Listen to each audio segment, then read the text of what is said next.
ناظرین، بریک سے پہلے بات ہو رہی تھی ڈاکٹر طیب عاصم کے ساتھ جوائنٹ ریپلیسمنٹ کے متعلق. آئیے بات چیت کا سلسلہ آگے بڑھائیں. ڈاکٹر صاحب، وہ لوگ جو کہ ابھی جوانی کی عمر میں ہیں، جن کے جوائنٹس میں ابھی کوئی پرابلم شروع نہیں ہوا، ان کے بارے میں آپ کیا کہنا چاہیں گے؟ ان کو اپنے جوائنٹس کی حفاظت یا ان کی زندگی کو بڑھانے کے لیے کیا کرنا چاہیے؟ ہاں نہیں، یہ بھی صحیح بات ہے، کیونکہ لوگوں کو شاید اتنا نہیں آئیڈیا. سب سے بات یہ وزن کم کریں. جتنا زیادہ وزن ہوگا، اوبیسٹی پلس ہوگی، اتنا آپ کے جوائنٹ خراب ہونا شروع ہو جائیں گے. تو اگر آپ کو جوائنٹ کو محفوظ رکھنا ہے تو آپ کوشش یہ کریں کہ وزن کم کریں اور واک کریں. واک جی جتنی آپ کی بہتر ہوگی اتنی آپ کے جوائنٹ کو پریزرویشن ہو جائے گی. تو نمبر 1 پہلا نقطہ یہ ہے. دوسرا یہ ہے کہ جوائنٹ کے اندر ان نیسیسری اسٹریسز نہ دیں. ہائی امپیکٹ انجریز سے اوائڈ کریں. اب میں نے کل ہی میری کلینک پہ ایک پیشنٹ آئے تھے، اور وہ کیا ہے کہ ینگ، گھٹنے کے بل جیسے کہ زمین کو گھٹنے کو موڑ کر زمین پہ کھڑا ہونا، اچھا. جسٹ لائک دس وے. جی تو آپ ان نیسیسری اسٹریس دے رہے ہیں. 3 گھنٹے وہ کام کرتے ہیں ایسے.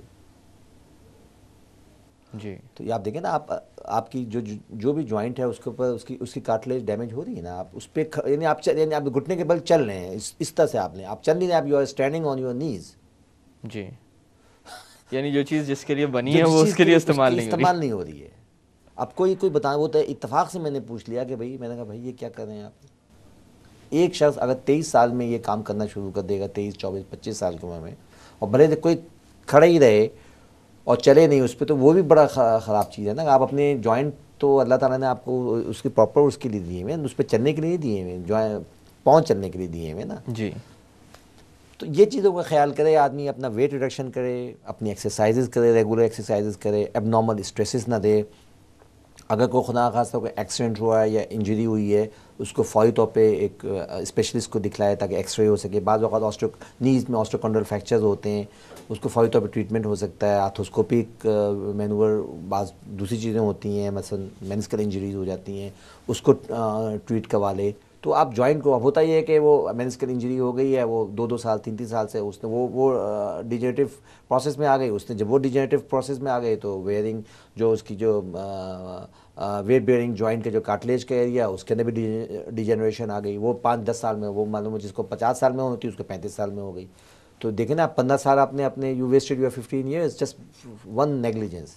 اگر آپ پہلے آ جاتے، پہلے وہ آپ کو آرتھوسکوپی کر دیتے، یا نہیں بھی کرتے تو آپ کو ایکسرسائز بتا دیتے، آپ کو کچھ چیزیں ایڈوائز کر جاتے، اینٹی انفلیمیٹری دے، تو there are lot of things you could do that. لیکن وہ آپ لوگ اپنے جوائنٹ کی اس طرح حفاظت نہیں کرتے ہیں. تو جیسے میں نے بتایا، ابھی اپنے آپ کو موٹا نہ ہونے دیں، اپنی جوائنٹ کی ایکسرسائز کریں، ریگولر آپ واک کریں، اب نارمل اسٹریسز نہ دیں اپنے جوائنٹ کے اندر. اور اگر کوئی جوائنٹ کے اندر، کسی بھی جوائنٹ کے اندر کوئی چوٹ لگی ہے، کچھ ہوا ہے، کوئی خدا اب وہاں پہ کوئی وونڈ ہو گیا ہے، تو انفیکشن از اے ڈسٹرکٹیو پروسیس. اگر خدا کا کسی جوائنٹ کے اندر انفیکشن ہو گیا ہے، اللہ نہ کرے، تو وہ پورا اس کو ڈسٹروائے کر دے گا. جی تو وہ پھر الٹیمیٹلی کیا ہوا کہ آپ کا پورا جوائنٹ ختم ہو جائے گا، تو اس کی نوبت وہ پڑ جائے گی، اللہ نہ کرے. تو یہ چیزیں ایسی ہیں کہ 5-7 چیزیں ہیں جس کو اب وہ کریں. دیکھیں، ہیلدی نیشن کے لیے ضروری ہے کہ ہم سب ایک دوسرے کو بتائیں تاکہ پوری قوم ہیلدی رہے. اب لوگ ہوتا ہے کہ اس کو شاید سمجھتے ہیں کہ ڈاکٹر صاحب ایسی نہیں کہتے ہیں، اس کے پیچھے پورا بیک گراؤنڈ ہوتا ہے. تو جی یہ اس کو فالو کریں تو چیزیں بہت امپروو ہو سکتی ہیں کمیونٹی کی. ڈاکٹر صاحب، ایک دفعہ پھر آپ کا بہت بہت شکریہ کہ آج اس اہم موضوع پر بات کرنے کے لیے آپ نے اپنا بہت آپ قیمتی کو وقت شکریہ، دیا. آپ کا بھی، کہ آپ نے مجھے انوائٹ کیا. Thank you very much. ناظرین، جاتے جاتے جو بات میں آپ سے کرنا چاہوں گا وہ یہ ہے کہ جوائنٹ ریپلیسمنٹ ایک الیکٹیو سرجری ہے. یعنی مریض ڈاکٹر کے پاس جاتا ہے، اپنی تکالیف بیان کرتا ہے، اس کے حساب سے اور اس کی ہیلتھ کو دیکھتے ہوئے اس سرجری کو پلان کیا جاتا ہے. ایمرجنسی سرجری نہیں ہے. ایسے معاملات کے اندر جب بھی آپ ڈاکٹر سے رجوع کریں تو کچھ چیزوں کا خیال رکھا کریں.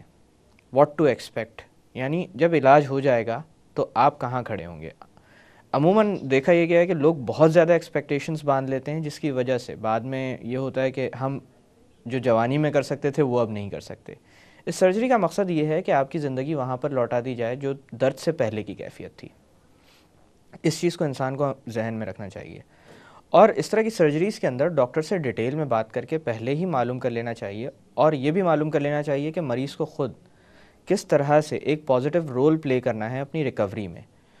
ان سرجریز کے اندر عام طور پہ جو شکایات مریضوں کے منہ سے سننے کو ملتی ہے وہ یہ ملتی ہے کہ بعد میں ایکسرسائز کر رہا تھا جو کہ میں نے چھوڑ دی، جس کی وجہ سے ان کی ہیلنگ کا پروسیس ڈیلے ہو جاتا ہے. یہ ایک اچھی عادت نہیں ہے. جب بھی آپ کوئی بھی علاج کروانے جائیں تو ڈاکٹر سے پہلے پوری طرح سے مشورہ کریں، اور جب علاج شروع کروا دیں تو پھر ڈاکٹر کی ہدایات پر جہاں تک ممکن ہو سکے عمل کریں. انہی الفاظ کے ساتھ میں ڈاکٹر اکرام آپ سے اجازت چاہتا ہوں. اپنا خیال رکھیے گا. اللہ حافظ.